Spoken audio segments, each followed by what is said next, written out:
ideas, culturas y experiencias niega la posibilidad de un estilo artístico universal, por lo que todos los artistas latinoamericanos no pueden limitarse a un movimiento particular. Sin embargo, el vanguardismo latinoamericano logró reunir a gran parte de los artistas y dramaturgos de la época. Ejo Mendoza. Poeta peruano que en el exilio se convirtió en una voz importante del cambio social en la literatura latinoamericana, siendo parte importante del movimiento vanguardista latinoamericano. Aunque solo publicó un triunvirato de obras poéticas, es estimado como un gran inventor poético del siglo XX.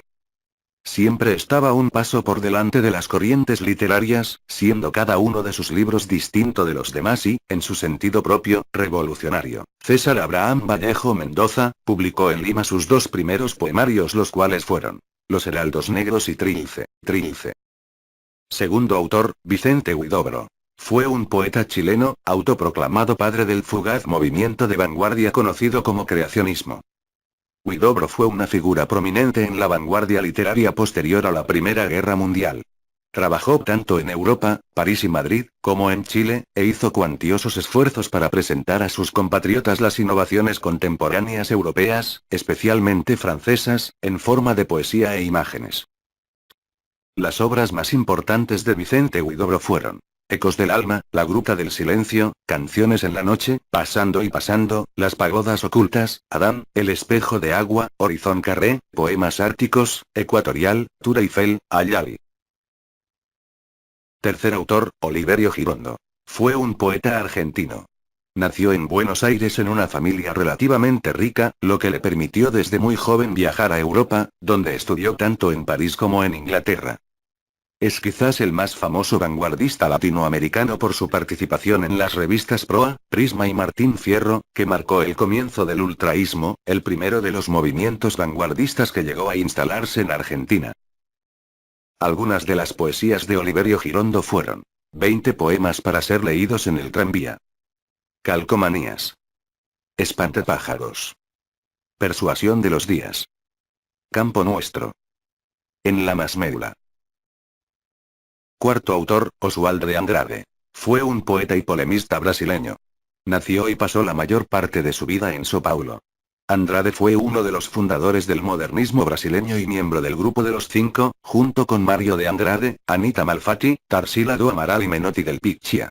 Participó en la Semana de Arte Moderno. Andrade es muy importante también por su Manifiesto del Nacionalismo Brasileño Crítico, Manifiesto Antropófago, publicado en 1928. Su argumento es que la historia de Brasil de canibalizar otras culturas es su mayor fortaleza, jugando al mismo tiempo el interés primitivista de los modernistas en canibalismo como presunto rito tribal. El canibalismo se convierte en un camino para que Brasil se afirme contra la dominación cultural poscolonial europea. Algunas obras de Oswaldo de Andrade fueron Os Condenados, Memorias Sentimentais de João Miramar, Estrela de Absinto, Serafín Ponte Grande, La Escada Vermela. Quinto autor, Mario de Andrade. Fue un poeta, novelista, musicólogo, historiador, crítico de arte y fotógrafo brasileño. Uno de los fundadores del modernismo brasileño, virtualmente creó la poesía brasileña moderna con la publicación de su Pauliceia Desvairada en 1922. Andrade fue la figura central en el movimiento vanguardista de São Paulo durante 20 años.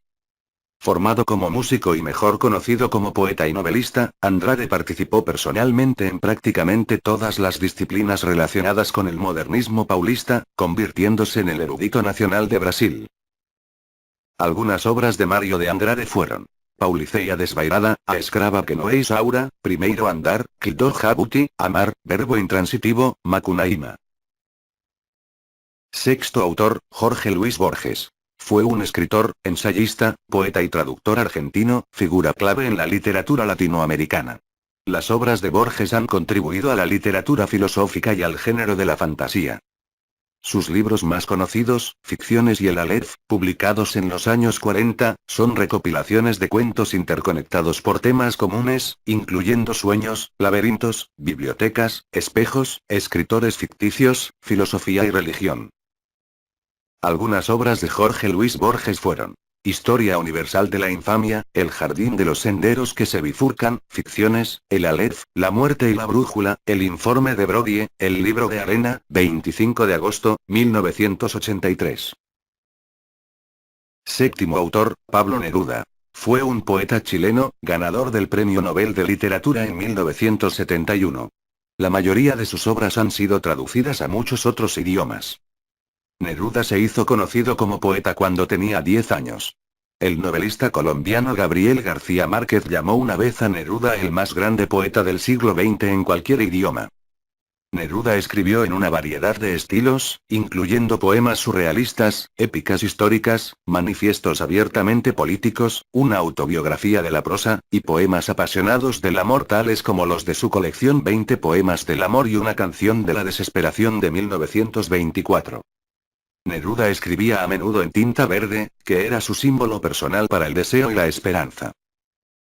Algunas obras de Pablo Neruda fueron: Crepusculario, 20 poemas de amor y una canción desesperada, Residencia en la tierra, Canto general, Confieso que he vivido.